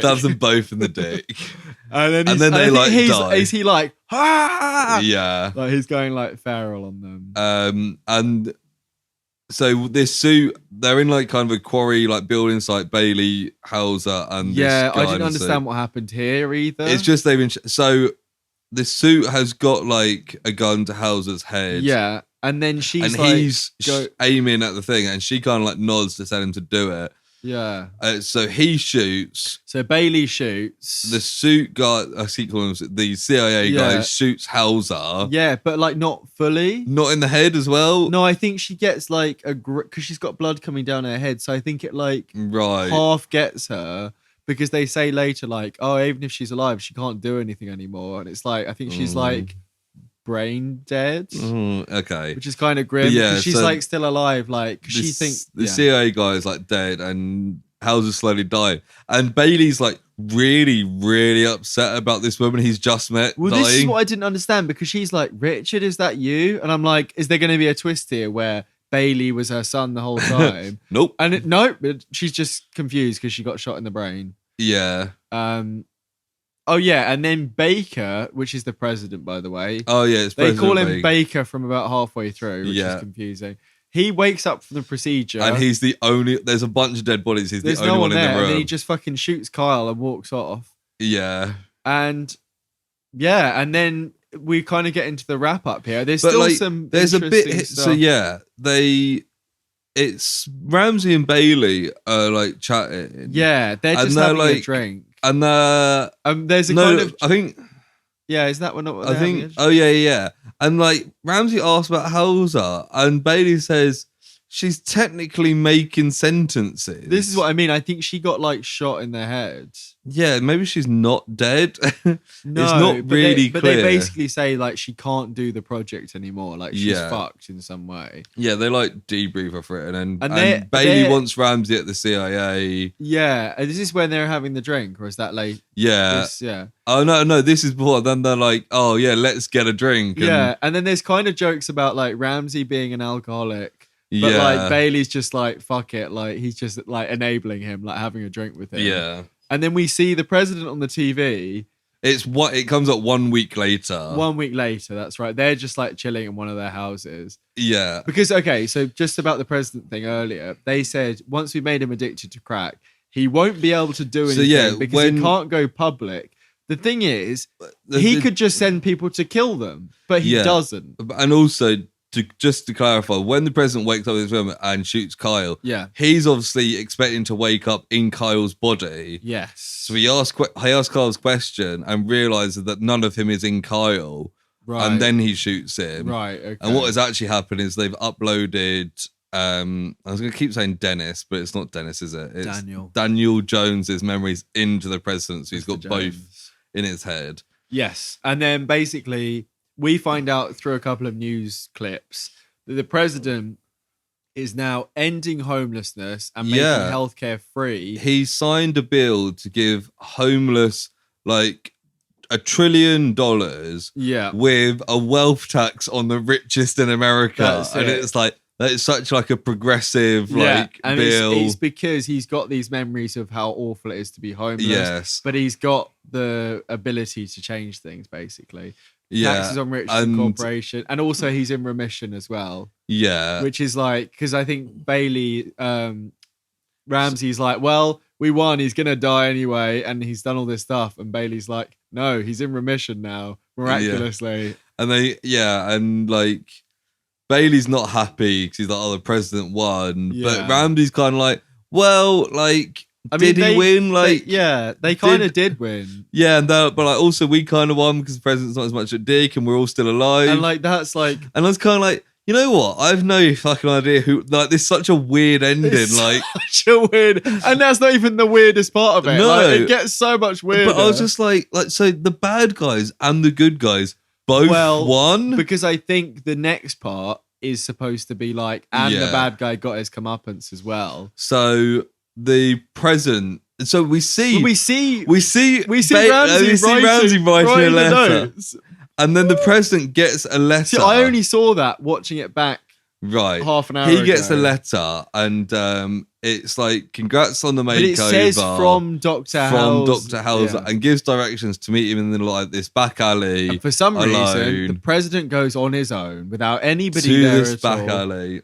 Yep. And before this is when he's in the Airbnb. So he's got like, it's an all right hotel looking room, but it's not presidential. Yeah. He's got like a little dinner tray on him. Yeah. He's not got any staff. He's just eating on his own. And he finds a letter next to him. I guess someone delivered it with his lunch or whatever, dinner. He goes to this like dark alley and meets, I thought he was going to meet Hauser. No. He actually meets Daniel Jones. It's Daniel Jones. And Daniel Jones has also got a letter saying that someone knows who killed his mum. See, this part is the part that really was the most confusing for my weird watching style. Right. Because I'll tell you what happened. Oh no, we'll go through it first for the listeners. Okay. And I'll tell you what happened. So what actually happened is like Daniel Jones wants answers about what killed his mum. He says he's got a note saying you'll meet the person who knows who killed your mother. Right. So when he meets the president, he's like, I don't care if you're the fucking president of the United States. You know who killed my mother. But he kind of says that like, oh, you could be the president of McDonald's. You could be the president of the United States. I don't think he knows he's the president. Yeah. He's just using like. And the president's like, he starts to recognize him. He's like, wait, are you Daniel Jones? And he's like, oh, I see the memories of your mother. He starts explaining all his memories. The smell of the coffee brewing and the blood. And he like wants to like talk it through. Yeah. And Daniel Jones is basically having none of it. Well, he basically thinks if you know those facts, like, have you been spying on me? He says, I haven't got any friends, so, which is really sad. It's like, I haven't got any friends, which means that you must be the person who was there, and the only other person who was there was the murderer. It's the kind of conclusion he gets to, isn't it? So Daniel Jones then stabs and kills the president in the street.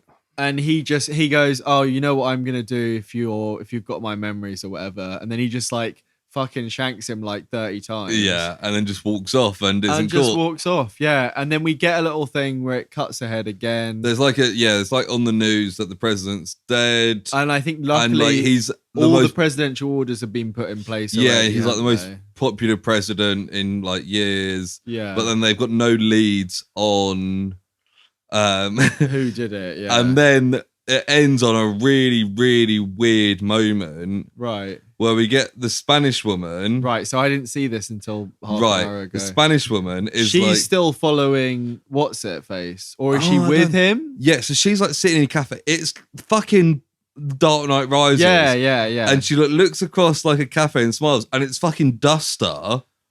And he like smiles back. And it's like, wait, I think these two are on other sides. I think maybe from what I just saw, I think she's supposed to be just following him. Right, but it's just like hello. Yeah, you know I mean? They kind of like smile at each other, and that's it. The way that just very quickly, the way that I saw that was I saw them meet Daniel Jones and President Baker, And then it was like a very brief version of what happened. I didn't see the bit that he got the note about the mother's murder. Right. And then it skips to him just being stabbed. And then Daniel Jones like starts walking away. And then it skips to the credits. And then after like 3 pages of credits, it went back to the meeting. And then it showed him saying, I got a note about the thing. So, that's you know so what I mean? weird. Like, it worked. No wonder, because you sent me a message being like, make sure you stay and watch the credits. Yeah, and then I was like, and the credits just it. happened in the ending. I was like, that's weird. So I went back and like skipped back, and then I saw more. So the second time I actually skipped back, and then I watched the whole thing through. But I still didn't get the part with the coffee and them sitting across. From each other. It's like Michael Caine at the end of Dark Rises. I saw it just then, luckily. And like they genuinely look like they're happy with each other, not enemies. Yeah, and it's like it literally played the second time when I skipped back myself. I did properly see the scene with them talking to each other, and it made sense, and it was kind of a fitting ending. But yeah, that's the Infinity Project. Yeah, it's fucking gonna keep going around to infinity for me. So like, I don't know about you, but sometimes after we record an episode, I wonder if like anybody listens to the episode and then decides to go watch the film, which I'm sure happens now and then. Yeah, this is the first time what I thought that us talking about it will have a significant increase on the number of people who have watched this film, who have seen this film. Yeah, because like we're not like the number one podcast in the world, but what? I mean, we are, but we don't get the viewership of the number one. Yeah. Oh, yeah. We don't get as many listeners as Joe Rogan. Well, actually, I think the Always Sunny podcast has now taken over. We're not quite there on Spotify, but at least I wouldn't be surprised if we've got more listeners than people who have watched this film. And I think that's the first time that I've actually thought that may be true. Yeah, I wouldn't be surprised either, to be honest. I mean, you know, they probably got.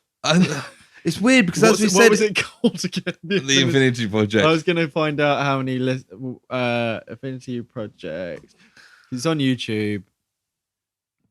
Oh no, they're still more than us. Okay, I won't go into detail, but the YouTube video alone has, you know, quite a few views. Okay, quite a number of thousands. But I obviously wasn't being like serious. Yeah, but at the same time, no. But I mean, there could be a decent increase in viewership after this episode. Yeah, I think it's such like a amateur film, which also like I don't mind calling it a shitty amateur film because the guy who made this has been doing this for like 10 years. Like if this which makes it worse because surely if this was some guy's film, like his like college film project. Oh yeah, cool. Yeah, like if any of us had made this, first of all, I think it would be a little bit funnier because you know, not saying like any of us are particularly like professional comedians, and this isn't really a comedy podcast, but do you know what I mean? Like you'd either find ways of making the performances funnier, or do you know what I mean? Like there was scenes with like the knife dick thing was funny, but I don't think it was supposed to be funny. I think it's just meant to be like a cool action bit. Yeah, I mean, you know, it'd be great if you had all the money and cameras and stuff, and you've got this guy who can clearly throw a punch and jump around. Yeah, get him to do some cool stuff. Get him to jump off something. Like we said at the beginning, like it's probably not realistic, but the fact you can even consider that if I was given this budget and these resources, I could make this. Yeah, absolutely. Like, and like it may not be true, but the fact that you can even consider that as a possibility says a lot. I have a few things on YouTube from when I was 15 or 16, which I don't know if you've seen anything, Lewis. I feel like you might have done. Yeah. There's a couple of, you know, action-y things, and I don't think it's far off saying that, you know, it's not a massive jump between some of them and this. Right, like, and that's being like humble. My GCSE media project was shown at a cinema. Yes. And it's only like 3 minutes, but I don't think the quality is much different. Like it's lower production level. It's just the camera quality, to be honest, for most of it. Like, and like they've got a lot of actors in this. Yeah, but are they actors? I think they're just Italian people that they got from the street. Yeah, so I I haven't got any trivia because no, me neither. But I did find one thing that I don't even think is a joke. That in the credits, there's a special thanks to somebody called Mercy Boku. How are they spelled? Mercy with a Y, but Boku as in the French spelling. So I think that's...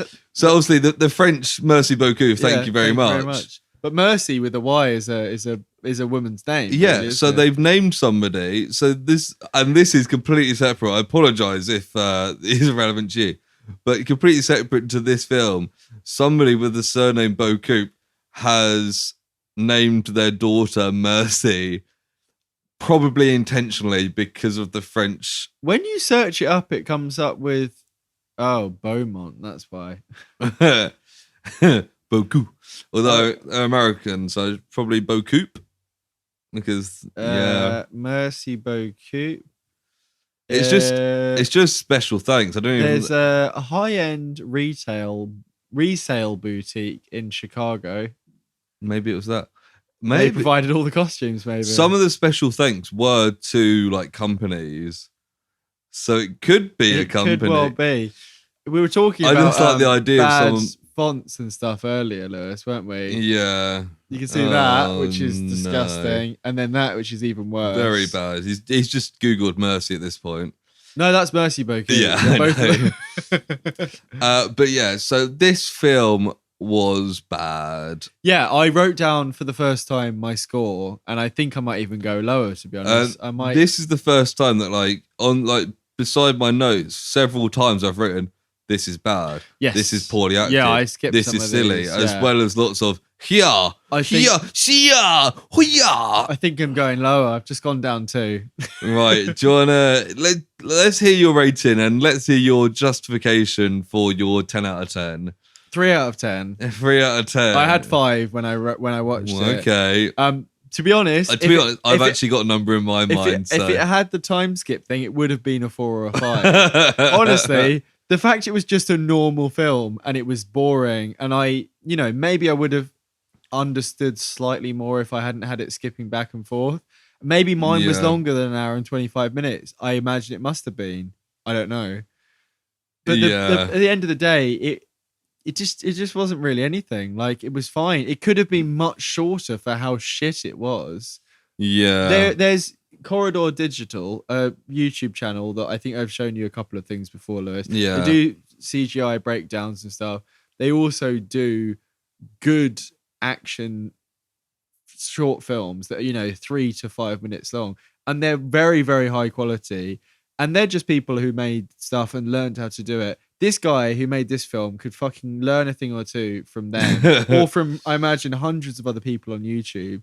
Like, I'm not surprised it's on YouTube. Like, the quality of it is just fucking abysmal. It is, yeah. There was some entertaining stuff. Like I said, like the overall plot had some legs. Like, you could have done something with it. The mind-changing thing, the fact it was the aunt and then it wasn't the aunt, the crackhead thing, Daniel Jones, and the murder coming back in, although it was really heavy-handedly, my mum's murder was never caught. I'm going to blame the president. Like, it was kind of like a satisfying revenge thing at the end, but it was just bland, wasn't it? It was just like, I agree. It was unappealing to look at. Everyone was ugly, apart from like 3 people, and I know that's like, shallow, but do you know what I mean? Like, it's also like, if you can, when they're ugly, it's a factor as when they're being portrayed as like these attractive people. Well, that's it, yeah, and they're just not. And if the film itself looks better, you'd have like people who are, who didn't look like Hollywood people.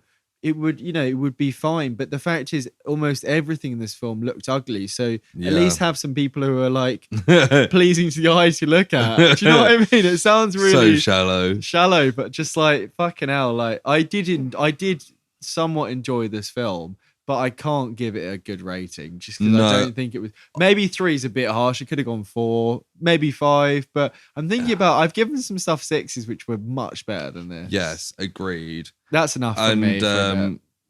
I kind of like, there's aspects of it that could be interesting in a better film. Like the whole hard drive uploading and downloading memories could be something. The president wanting to get into a younger body could be something.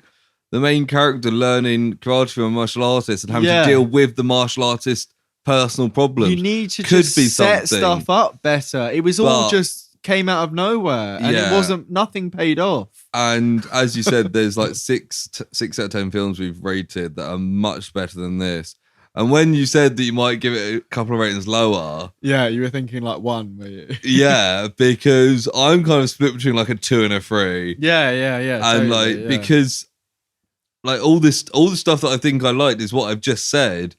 But they never really do it properly. No. And there's some like threads of good stuff in there. Yeah, and unlike... And that's being optimistic. I think like, really my lowest rating for any of the project films tonight is My Science Project, which really, really annoyed me about how dumb it was. But it's far more professionally made than this. Yeah. And that's, 1985? 1985, The fact that this is 2018 as well. It's just not acceptable. You've got like 100 years of film history to build on here. Yeah. And this is what you end up with. Or you've got at least like 40 more years on top of My Science Project. Yeah, exactly. Like it is like... I sound like an upset teacher, but like it is unacceptable. Yeah, especially when you've got that many films under your belt. Like it's just fucking. Yeah, that is like if this was, as I said, if this was some guy's film, debut, like college film. Yeah. And I'd be like, yeah, fair play. You gave it a go. Don't quit your day job. Yeah, but clearly this guy. Clearly, this is either his day job or he doesn't have one because he's got rich family. But like this would not be. This screams Rebecca Black. My parents are rich, and I've got money to make a passion project. Some bits look really cheap, other bits don't. That's what I mean. Like even the fact that they got a Cessna or whatever private, one engine jet to like taxi up and down and take off. That's not cheap to do. And like they've got like what. 40 people in the cars. Yeah, absolutely. You got to pay all them. You got various different locations. You've got scenes. But I mean, it's either in it. It's all. I think the guy is like half Italian or something. Right, so it's either all in Italy, and you've. I wouldn't be surprised if it was all Italy. Not all the actors. The actors are Americans. You've flown them all out to Italy. Absolutely, yeah. Or it's in America, and you've shot in Italy and in 2 different countries. Well, one of the reviews that I started reading on IMDb mentioned a second unit in Italy, but I don't know why they would know about it. Yeah. So I'm not going to take. So anyway, I think I'm going to give this a 2 out of 10. What did you give Science Project? I think I also gave that a 2 out of 10, but like it's kind of for different reasons. You don't have to like. It's for different reasons. I think I hated My Science Project more, but it's because it's more of a professional film and you're disappointed in a different way. Yeah, this is just it's an amateur film, and like I don't want to shit on amateur filmmakers, but if we're going to compare this film, if we're going to compare this film to like Hollywood films that we've seen, we need to hold it to the same standards as the other films we've been reviewing. If that's the case, then this is. And if that's the case, this is a 2 out of 10. Shocking. Like I'm very sorry, Michael, Freddie, and Ellie, but you're a shit filmmaker. Yeah, you need to reel you in a bloody neck. Like mate. Fucking at me, Michael. Yeah, I'll fucking tag him in the thing. We're gonna have a fight with him. His next film is gonna be a like snuff film of us. It'll be like, 2 podcasters who think they got huge who think they're all that get murdered and everyone loves it. Fucking do it, Michael. His next film is gonna be like a serial killer film who goes around and kills podcasters. I'll be in it though. Come on, fucking yeah. Yeah, Michael, come on. Like, it's not like any of the people you're going to cast are better than us anyway. Be better than your fucking cast. Your regulars. Oh. That's the reason he's got regulars, because he can't. Nobody else is going to work. It's a good thing we said about the whole satire thing at the start of this episode. Oh yeah, like this is the most we've ever come for one person. Michael, if you're listening, it's all satire. I feel like we should actually at him. just it would be so funny just to like mention it on Twitter and be like, "Hey, Michael, we left a really favourable review. We reviewed your last film. Listen to our episode. Skip to 1 minute 38 38 and 1 hour 38. So guys, listen in and let us know if you want us to fight Michael, or if you want us to like mesh him and give him our reviews. Let us know what you'd want us to do. Please do. Yeah, we could use the guiding hand of a fair and imbalanced audience. Yes. So some other podcast audience also get involved. Sorry.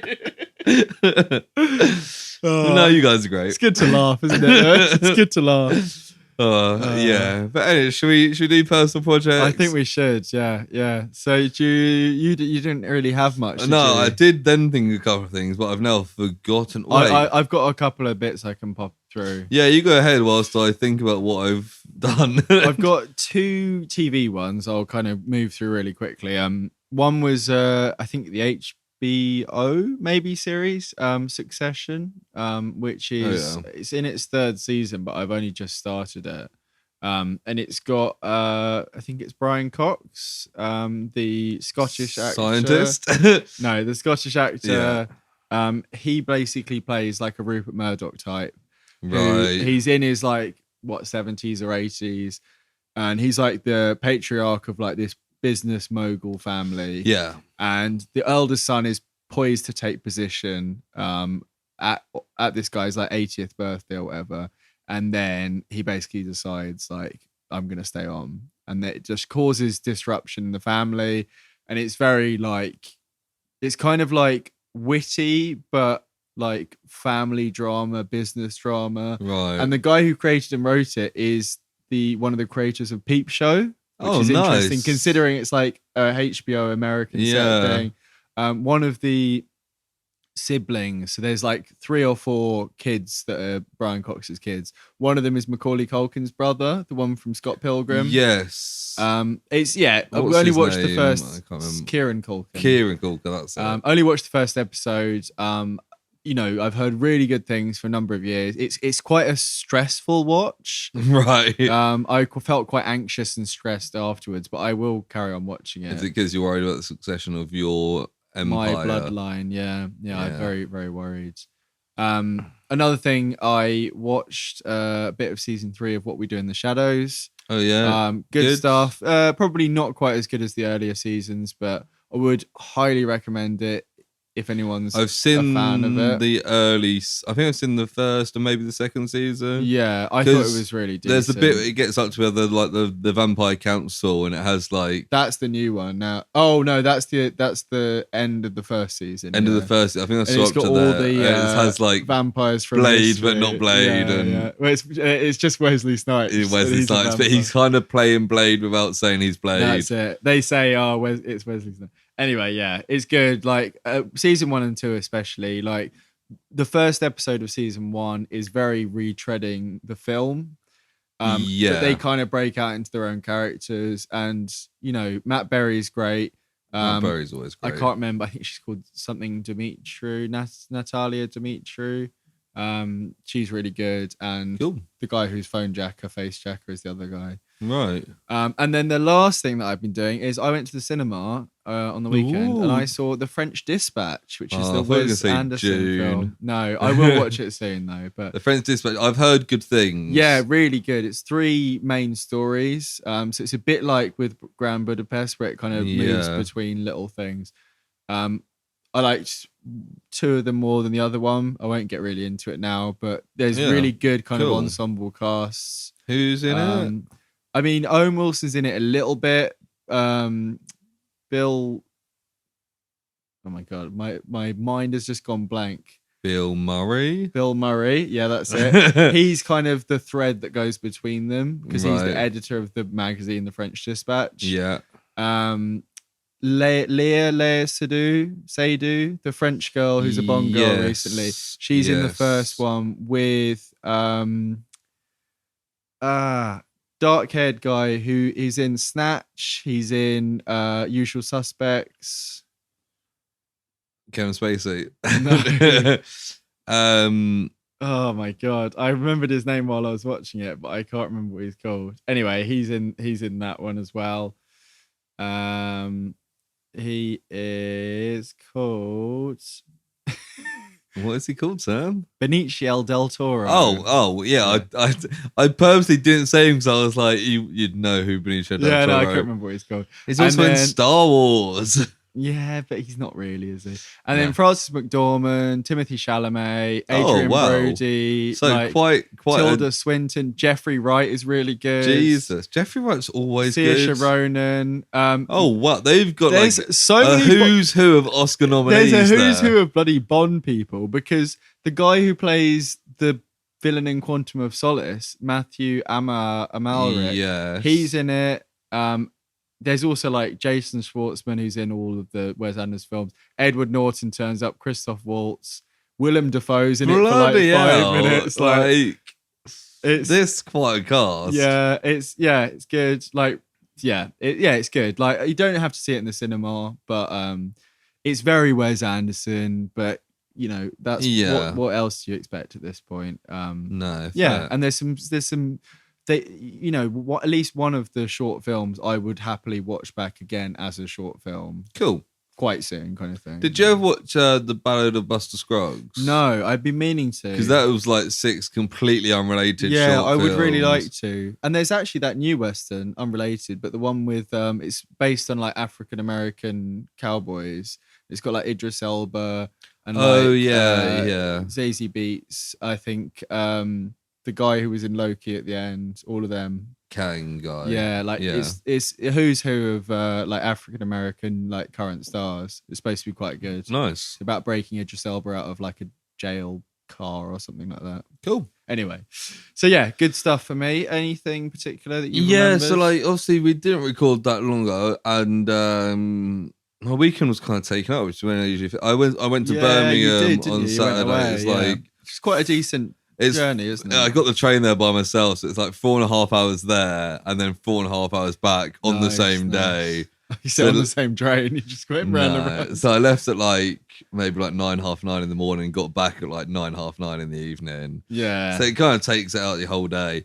But one thing that I have been watching, partly inspired from when I was last time here, me and Christina started watching Taskmaster, the latest season. Yeah, because after we recorded, we watched about half an hour, didn't we? Yeah, not even that. Just like the end of an episode, really. Yeah. But we were like, because me and Christina love Taskmaster, and people who haven't watched Taskmaster, watch Taskmaster. It's so good. It's quite a recent British game show. But it's like season 10 or something. Okay, so maybe last 10 years then. Yeah, it started on like Dave. They do like...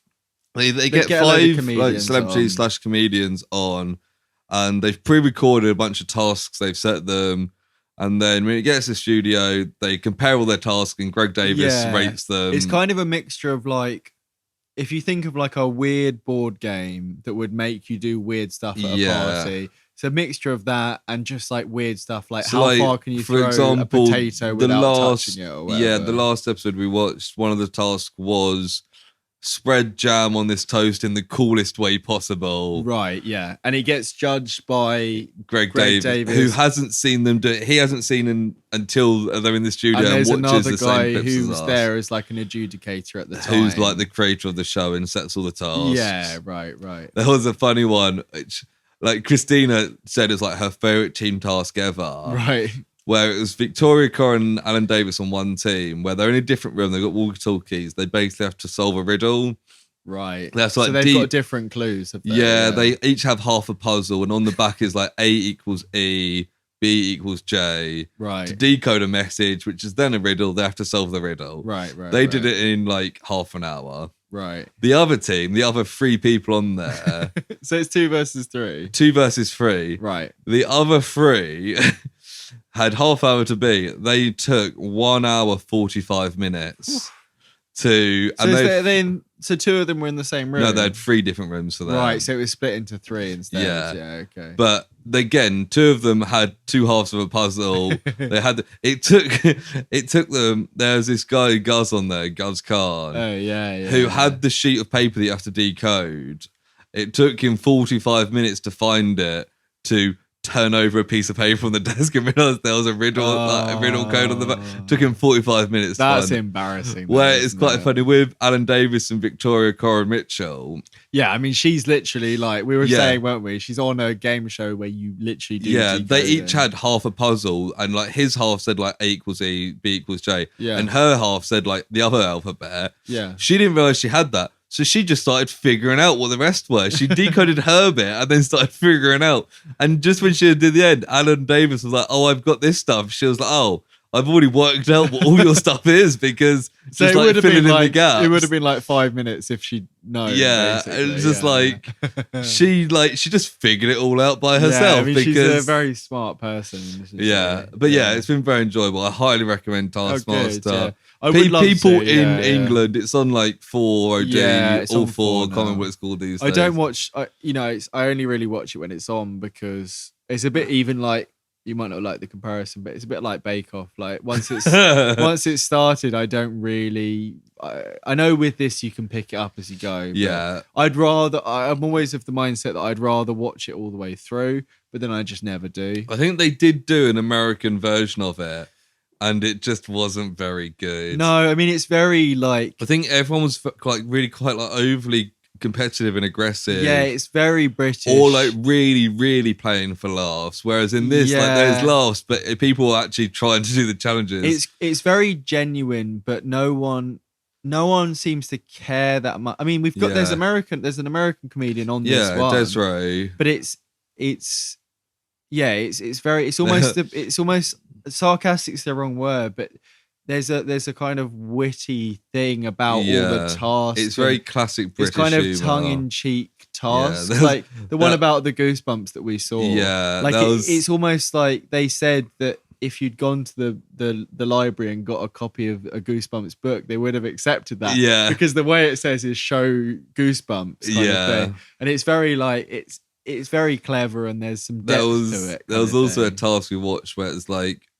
You had to ride a bike from one end to the other and do instructions on the way, and slowest time wins. Right, okay. And Victoria, and I turned to Christina, I've never learned to ride a bike, as you know, as she knows. And so I was like, I'll be terrible at this.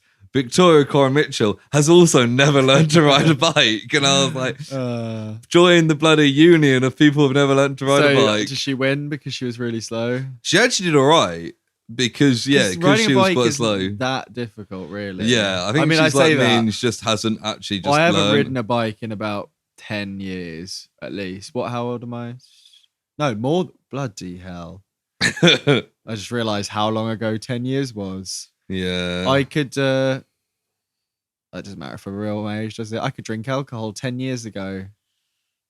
That's not very nice, is it? I couldn't, so it's fine. I mean, but you did. Because you're old. You did, though, didn't you? I couldn't legally.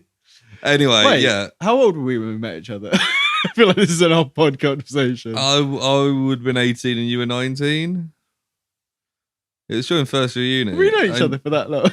Yeah, it's nearly like 10 years. That's disgusting. Right? It's ridiculous. I was doing this earlier today when I was like, oh shit, like next year will be 10 years since we started uni. Yeah, okay, makes sense then, yeah. Because technically, my voice keeps breaking. I think I'm going to have a... Are you sure it's 10 years I'm going to have my 18? second bloom. I'm going to come in...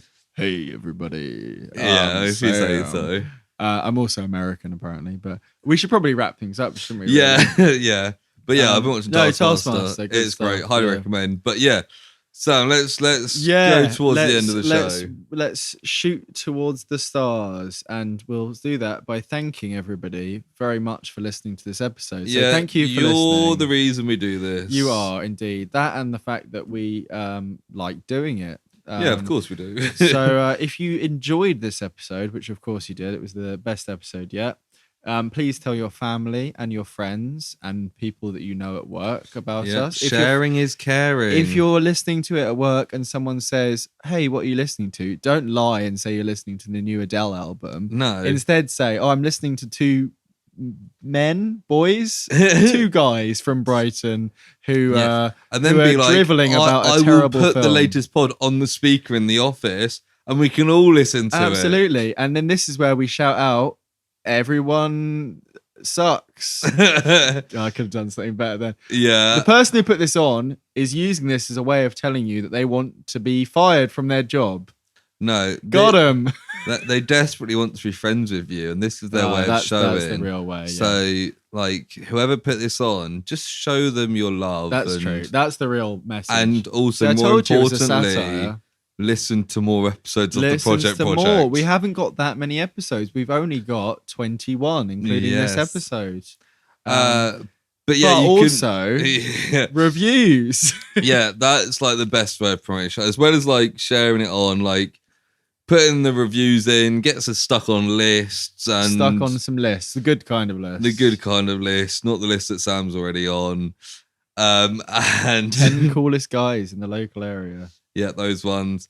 But also, like, it's just nice I say it every week, but it really is nice to hear what you guys think and what parts you like and what parts you skip over. Yeah, we need to know. Otherwise, we won't ever improve. We've got bits of the show that we probably enjoy more than others, but we've spoken to friends and stuff who have said they like certain bits. They like it when we finish talking, mostly. But that's because they're sick of us talking in real life. Always nice to hear people. So most places you listen to the podcast will have a review system. Apple, Good Pods, Podbean, not Spotify. If you listen to Spotify, which I think most of you do, hop over to something else and review us. One that I found recently, which actually I think you might have mentioned before, Lewis, to me off Podchaser. Yes. So it's not a podcast host, but it's a place that where you can I think we were like 7 or 8 episodes in when I found that our pods were on there as as reviewable. So I've claimed them. So we've got control over them now. But yeah, you can go on there and but I haven't reviewed any, so it'd be nice to get a couple on there. It's not that well known, I don't think. I hadn't heard of it. I think it might be quite. I think they follow us on Twitter, so I think they're quite a kind of startup thing. But yeah, as well as the reviews, the other way to tell us what you think, Sam, is by sending us an email at theprojectprojectpod@gmail.com. You can Facebook or Instagram us at theprojectprojectpod. You can Twitter us at thatprojectpod, or you can Reddit us at theprojectprojectpod. Also, we're on YouTube. I think we're up to date. I don't know if I've put Shadow Chaser up yet. Excellent. But it doesn't matter, because by the time you listen to this, it will be up. And we will say, hear you next week. Thank you for listening. Next week. And lovely having you along. Lovely to meet you. Lovely to see you. Hear you next time. Lovely to hear you. Bye-bye. Goodbye.